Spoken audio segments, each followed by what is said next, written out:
What's up, guys? So here I'm back again. I just thought I'd show you what I picked up on the 27th of June 2013. So I had the day off work and I thought, what can I do on my day off work then go to a couple of comic book shops. Sounds like bliss, doesn't it? So yeah, I picked up some more stuff and I've probably spent more money than I should have, so I have to lie to my wife and say I haven't spent much. But that's the way it is.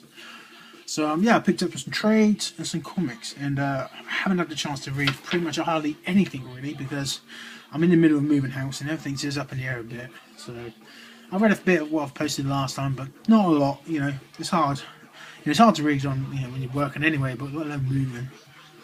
So yeah, I got this. Let's start with the first book. Cause I'm rambling, just talking about other shit. Don't really matter. My first book I got was Lock and Key Volume 1. To be honest with you, I have not read this and I know very little about it other than some kids find some keys and there's a hunt for a black key which leads to something. To be honest, I was looking for something different. I asked my comic book guy, I said, look, what's different that you think I might like? And he said, look, try this, Lock and Key. It's not about superheroes, but it's really well written, it's got great art, and it's like cartoony art, it's really cool.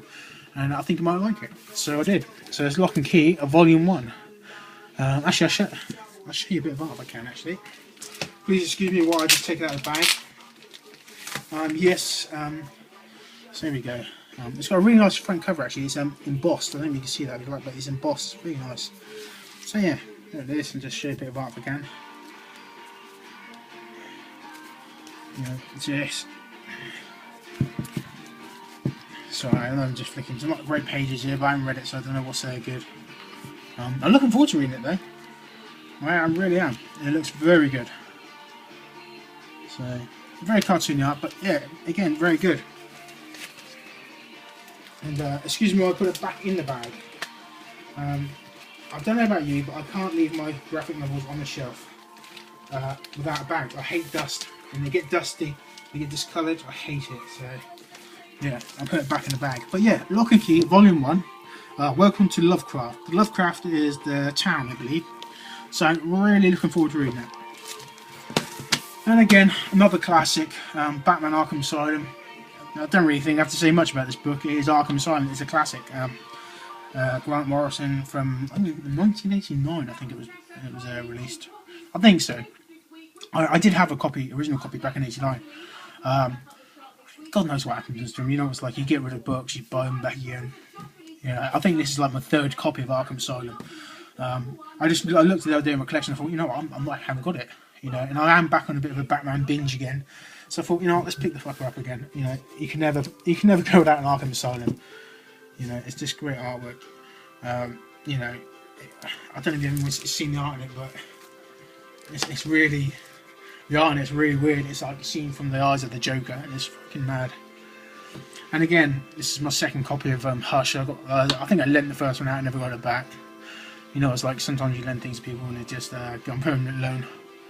So Batman Hush, again, I loved it. Jeff Loeb, Jim Lee, Scott Williams. I loved everything about this book. I loved the art. I loved the characters in it. I loved the way they interact with each other. I just thought it was a very well balanced book. And great, one of my favourites. And again, like it's one of those books that doesn't need an introduction. You know what it is.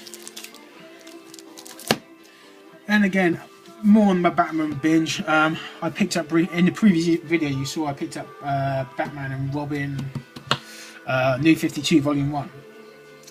And so I thought I'm not going to read that until I've read the pre-52 Batman and Robin, which. Not being familiar with my DC history, I never realised that Batman is currently played by Dick Grayson because Batman's dead. So right away I've got to read up on the previous stuff to see how he supposedly died. Then I can read this stuff, and then I can find out how Bruce Wayne got back and how he came back to the land of living and how he teamed up with Damian, and finally I can get onto the New 52 stuff. Let the collected editions come out, and then there's plenty of thens in this storyline, and then find out how Damian died. So this is gonna be a title that runs for quite a while for me in the old trades. So I look forward to that. It's always nice to have some collecting trades. I don't like collecting trades in hardback. I don't know why. For me, I think if I'm going to spend all that money on unless it's a really, really special hardback, I'm not going to do it. For me to spend money on hardback has to be really something special, like the X-Men Omnibus or something. Otherwise, you're spending money on a normal trade, you could probably get the individual comics most of the time for that. So I know sometimes it's not the case. If you can't get the comics, then you should get the trade. But for me, I just go with the paperback. I don't think the hardbacks are necessarily worth the money. So yeah, Batman and Robin, Grant Morrison again. It's Philip Tan as well. Frank Quietly. And yeah, Volume 1.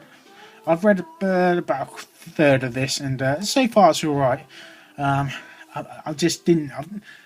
It's not bad, it's just not what I was expecting, because I was expecting Bruce Wayne and Dick Grayson, but I'm getting to learn to appreciate it. And Damien, what a little bastard he is. I'm loving him. So yeah, it's quite cool. Don't like the Batmobile now, but you know. And again, I love this cover. I just love the. Yeah, this sort of sums up Damien pretty well. You know, don't turn your back on him, he'll fuck you up. Pardon my French, I'm sorry if I'm swearing, but yeah, good cover. So yeah, Volume 2, and I believe there was only 3 volumes. Please, if it's more than 3 volumes, let me know. But I'm sure it's 3 volumes, and then change over to. Whoops, sorry about that. I got a bit excited there and beat the crap out of the stand. Yeah, if it's more than 3 volumes, let me know, because yeah, I'd be interested to pick up more. Excuse me, I got blown my nose. Just sat in the window, started running for no reason.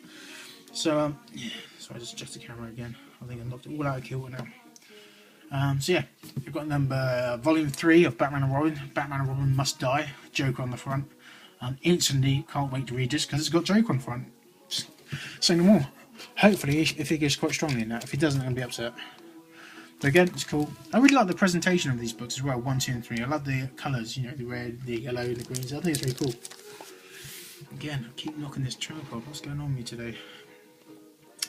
And so this is, I picked up Red Hood and the Outlaws annual one, mainly because this is the title I'm interested. I love the Red Hood. I love Red Hood.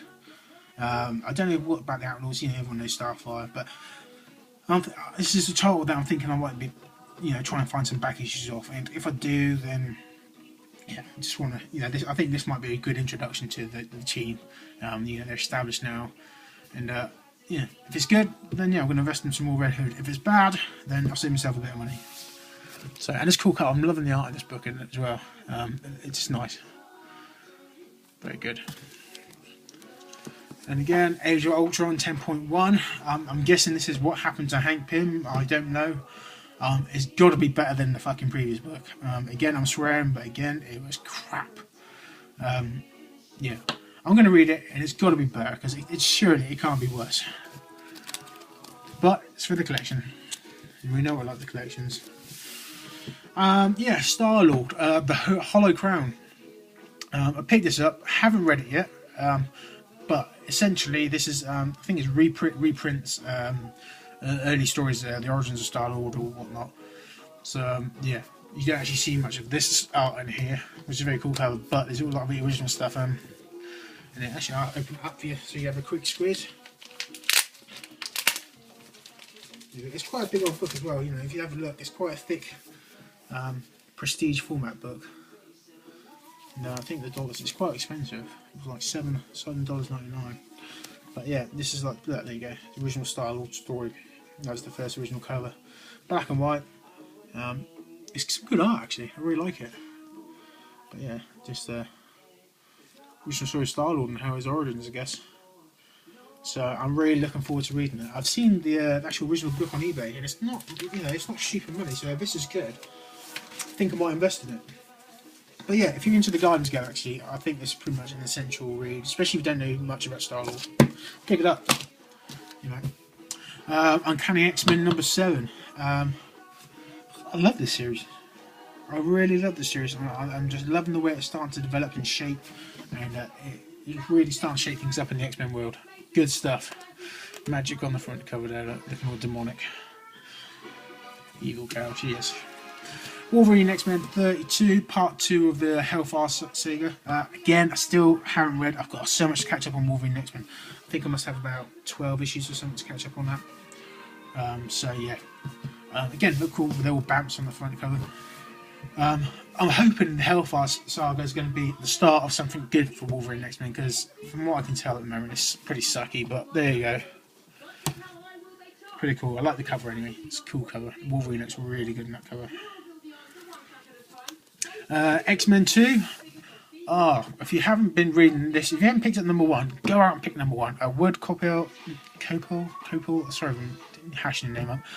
Art by Morales and Martin. This is a really, really good book. I love the way they've drawn Jubilee as Asian. That's really cool. It's just fantastic. It's all about the women as well. There's no blokes in it, but you don't miss them. You really don't. It's just great. I think it's a bit, again, I said it before when I did a previous video about issue 1.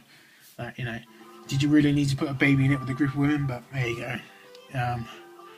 It's a bit cliche, but saying that, I'm not saying it is cliche, but it doesn't suffer because of it. It does. The story is very good. So it's just me thinking it's cliche, possibly. Who knows? But again, great art, great cover. A closer look at Jubilee there. Yeah, I think this is going to be the regenesis of Jubilee. I really do. I can't wait to read that book. And back to the DC thing going. Like I say, I'm just trying to broaden my horizons a bit, because I'm so down Marvel's street at the moment. I really need to get out of that lane and, still keeping that lane, but sometimes it's nice just to veer out and try some other stuff. So, Batman and Superman, issue 1. It's an issue 1. Why not pick it up? It'd be stupid not to. It feels like I've been seeing this artwork from the front cover forever now. I'm not sure, but I really like it. And this is a really good looking book. That's the front. The front cover is awesome, but I'm going to show you the inside, because that is. I don't know what the story's like yet. It's one of these glossy front. It's got like a glossy front cover. You can see the right light reflecting. But open up, no, it's just that first page. I'm sorry, the camera's probably not doing it justice, but it's just the art in this is just. I think it's rich. I think it's sumptuous. You got Superman back in a t-shirt again. And just, I love it. I think it's probably, I'm saying DC do a lot of good looking books, but I think this is by far the best thing they've put out. It looks absolutely awesome. It's one of those books that you don't need any words in it. The art's that good, it tells the story for you. So if you haven't gone out and picked up this book, if you haven't gone and picked it up, go and pick it up. You're crazy not to. Guardian Galaxies issue 4. I was saying to my comic book guy, Andy, it feels like this book seems, I don't know why, it's not, but it seems like it's taken forever to come out. It does. It seems like wherever the other titles are coming out bi-weekly and whatnot, and tri-weekly, this one is actually coming out monthly, and it feels like I'm always waiting forever for the next issue. And because of that, the story's moving along a bit slower than I would like. I'm liking the story. I think it's a really good story, but it's just moving a bit bit slower, and it's taking its time to tell a story, which is good. But at the same point, it can be a bit of a pain in the arse when you're waiting for a month for the next issue. I've got a feeling when they put this into the first trade paperback, it is going to go through the roof on sales, because I think it would read amazing in the trade. But again, the art is good, and I believe, I'm not sure if it's in this issue or the next issue, but we get to see Angela joining on the Guardians of the Galaxy. And I believe, rumour has it, that she may even be appearing in the film. I don't think she will be. There's rumours that I can't remember her name. The Scottish lass from Doctor Who, that she's going to be playing Angela. I don't think Angela's going to be in the film. I really don't.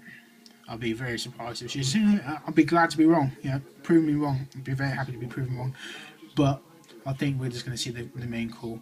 Even though Angela is coming into this book, I think Angela's only coming into this book to promote the fact that she's Angela. And I think this book is just going to be a stepping stone for her. I don't think she's going to feature heavily, maybe one story arc, possibly 2, and then that's it. Time to put out a new book. Well, we'll see. I look forward to it either way. All new X-Men. This is another little fun book. This is basically having your cake and eat it. It's like, let's have 2 groups of X-Men. Let's have the hard, serious type of X-Men that want to change the world, and then saying, well, yeah, that can be a bit depressing. So why don't we have a book where we send the young idealists into the future so they can change the world? It's great. It's just where you got Uncanny X-Men, and you got this book. So you got Uncanny X-Men, which is very dark and You know, they're seeing man in a different light. You know, this is like the original. This is how they want humanity to be. And so like both books complemented. Like, they're like yin and yang. So I think they're very good. You know, I would like them to intertwine a bit more, but a bit more crossover with each other would be nice. You know, why wouldn't they? You know, if you had your future self in front of you, wouldn't you? I know if I had my future self, I'd be going to see him all the time saying, look, what's going on? You know, what did I do wrong? What can I change? Around not to. But again, I haven't read it yet, but I can't wait to read it. Awesome, awesome book. This is Avengers Arena, issue 11. Again, cool. That's a cool front cover. It's such a cool front cover. I love this book. This is such a good book. A lot of people just don't rate it or not giving it a chance. I don't think it's so fun. It's like, let's get all the B-list people, put them online and kill the bastards. You know, that's great. You know, sometimes you get a character but you just don't like them. They keep trying to pump them down the throat. No, you kill them in this book. Give it. It's fun. It's fun. It's got a great little twist. You never know who's a good guy. Although we're starting to begin who's a good guy, who's a bad guy, but you don't really trust anyone in this book. I think they're all auctioning out for themselves. I think again this will do well in the trade. Probably do more better in the trade than in a single comic book. But if no one buys a single comic book, there's not going to be many trades, is there? So go out, pick this book, support this book. I love it. Then just really there you go. Issue 2 of the Wake. Haven't read issue 1 yet, but I've been talking to my friends. They're all saying it's amazing. So I'm going to make it my duty and my diligence to read this book this weekend. Both copies. I think it's a 10-parter. I think it doesn't say there on the front cover. Yeah, it says there on the front cover 2 of 10. So yeah, I've got to. I think it's going to be good. I think it's going to be a little slow burner.